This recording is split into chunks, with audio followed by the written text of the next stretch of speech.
Gracias, presidenta. Estamos tratando el CD 51 del 2019, que ingresó en noviembre del año pasado a esta Cámara, que además tuvo un tratamiento similar, de un expediente similar y una media sanción por unanimidad del proyecto que presentó la senadora García Larrauro en su momento, que nunca se trató definitivamente en la Cámara de Diputados. Luego de más de 4 años de discusión, 2 años en tratamiento en la Comisión de Legislación de la Cámara de Diputados, finalmente obtuvo un dictamen único que fue acompañado por todos los bloques parlamentarios de la Cámara de Diputados. Vuelvo a repetir, fue acompañado por todos los bloques parlamentarios de la Cámara de Diputados, incluso con modificaciones que se realizaron en la votación en particular. Sabemos que en la Argentina existe un déficit habitacional que amenaza no solo la vida, sino también la integridad de muchos de la población de los inquilinos, que sobre todo incrementa lo que es la vulnerabilidad de las mujeres que ante situaciones de violencia machista. Este déficit habitacional que existe en nuestro país reconoce múltiples causas, pero entre ellas una de las más preocupantes es el acceso al crédito inmobiliario, que es un tema que seguramente deberán ocuparse luego del gobierno nacional, los gobiernos locales también, como así también la Ciudad Autónoma de Buenos Aires. Si bien en nuestro país en los últimos tiempos se ha promovido la construcción de unidades habitacionales, se ha hecho a través del fideicomiso, se ha hecho a través del programa exitoso que tuvimos en el gobierno de la presidenta Cristina Fernández de Kirchner, que fue el Procrear,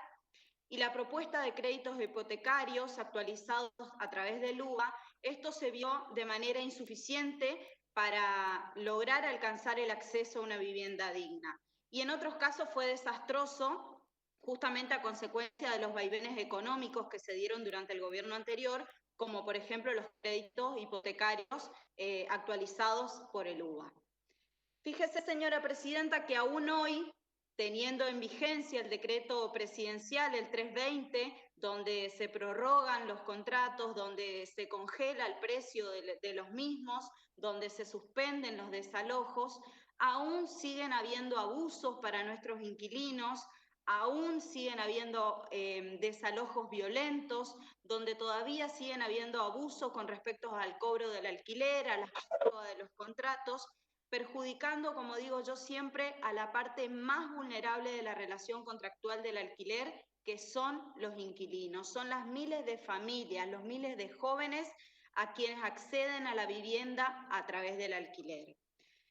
Sobre todo, se manifiestan estas situaciones, y lo conversaba con las asociaciones de inquilinos en la capital federal, donde el gobierno de la capital federal debe ejercer un control más exhaustivo de cada una de estas denuncias. Esta norma que hoy estamos tratando supera la legislación vigente. Nosotros podemos decir que estamos hoy modificando lo que tiene que ver con el Código Civil y Comercial de la Nación en materia de locaciones, logrando con ello un equilibrio entre la relación que se genera entre el locatario y el locador, protegiendo claramente al inquilino y equilibrando las fuerzas que se dan en la relación contractual. Sobre todo, estamos iniciando una discusión sobre el acceso a la vivienda digna y sobre todo en condiciones justas.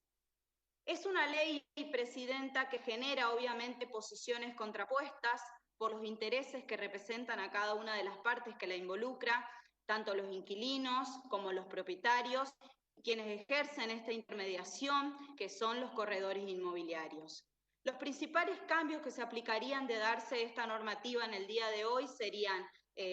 incremento en el plazo mínimo de la contratación, que se eleva a 3 años. Esto da una mayor previsibilidad y a la integración social, familiar y a la vida cotidiana de cada uno de nuestros inquilinos. Los ajustes que deben realizarse de manera anual, y esto está establecido en el artículo 14,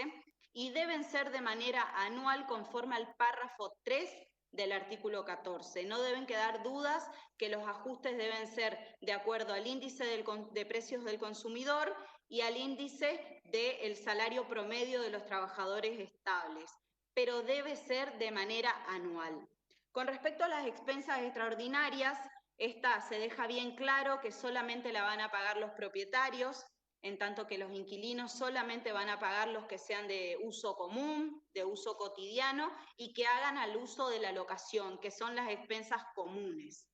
Se reduce el depósito de garantía, que es a un solo mes de alquiler, y el cual debe restituirse al finalizar el contrato conforme al valor del último mes del contrato. La verdad es que en la mayoría de los casos, en los últimos años, la devolución de este depósito en garantía era nula para cada uno de los inquilinos. Se contemplan diversas opciones para facilitar las garantías que debe presentar el locatario al propietario, como un aval financiero, un aval bancario, una garantía personal, un seguro de caución, y entre las cuales el locatario puede presentar dos y el propietario va a optar por una de ellas. Se establece que inquilinos y propietarios van a pagar lo que son las comisiones de quienes ejercen la intermediación de la relación contractual. Creo también importante mencionar que es importante que para realizar esta intermediación en la relación contractual deben ser profesionales matriculados. Este era un pedido que realizaban siempre las cámaras inmobiliarias para evitar justamente el corretaje fraudulento o de manera ilegal. Se establece la obligatoriedad de la inscripción de los contratos en la FIP y esto genera un marco de transparencia también en la relación contractual.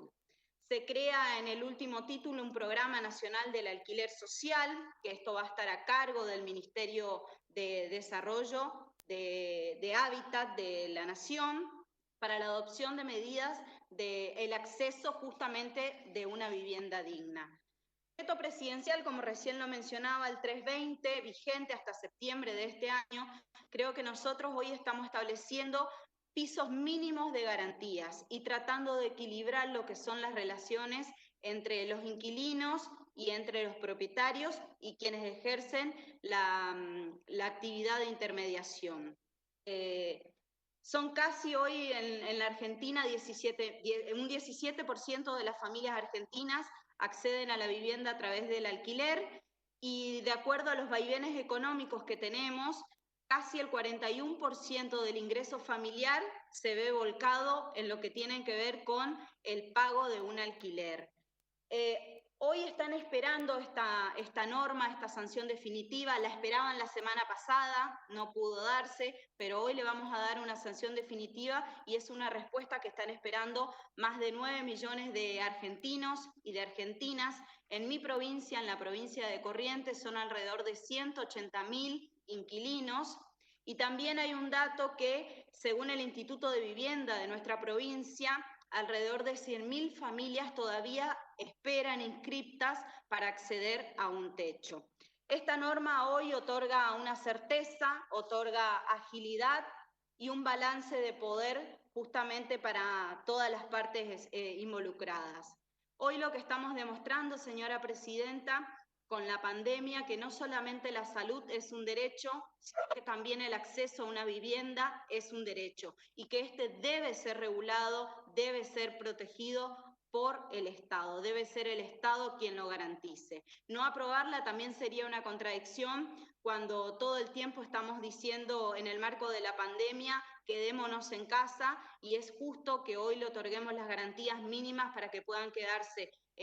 en un acceso a una vivienda digna o a un alquiler digno a las familias o a las personas en sus casas. La verdad es que lamento que se haya retirado hoy la oposición para sancionar esta norma y lamento por dos circunstancias. Una, porque fue un logro histórico de la Unión Cívica Radical la incorporación del artículo 14 bis en nuestra Constitución Nacional en 1957, fue uno de los más pregoneros de este artículo que otorga, entre innumerables derechos, el acceso a una vivienda digna. La verdad es que dejan mucho que desear respecto de los principios rectores que tiene el partido y la Unión Cívica Radical. Y lamento también porque es una norma que genera consenso o que por lo menos ha sido impulsada en la Cámara de Diputados por un diputado de Cambiemos también y lamento que hoy no puedan acompañar esta norma que amplía derechos. Pero bueno, también entiendo que en los últimos tiempos y durante el gobierno de Cambiemos, no solamente no tuvimos normas que amplíen derechos como lo estamos viviendo durante todo el transcurso de este año, sino que también tuvimos que tratar un montón de propuestas que siempre recortaban y ajustaban por la parte más débil. Por eso entiendo que hoy no puedan sentarse a votar esta ley, porque justamente es una ley que amplía derechos. La verdad es que estoy muy orgullosa de estar de este lado de la Argentina, de una Argentina que se entiende para todos, de una Argentina que hoy protege a los más vulnerables como son los inquilinos. Muchísimas gracias, señora presidenta. Gracias, senadora.